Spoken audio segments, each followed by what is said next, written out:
I'm Matthew Wright from Owl Automation, and I've been a Centurion Garage Doors dealer for 9 months. So I completed an electrical apprenticeship about 12 years ago, and it wasn't a good fit for me just because I was so interested in being on the tools and keeping fit.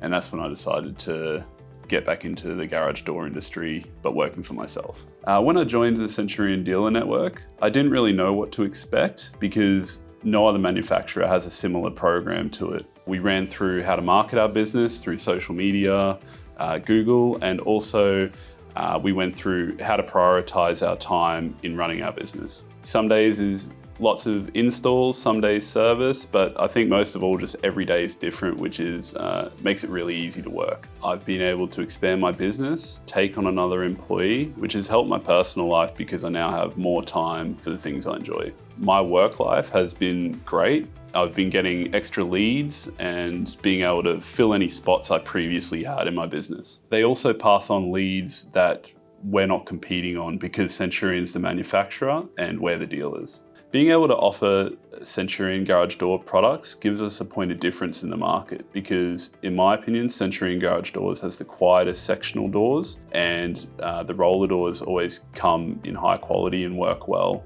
right off the bat. My hopes of the future of Owl Automation is to continue expanding and in this next year get another employee and another ute on the road. I absolutely recommend being a Centurion Garage Door dealer. It's one of those situations where you don't really have anything to lose, but have a whole lot to gain.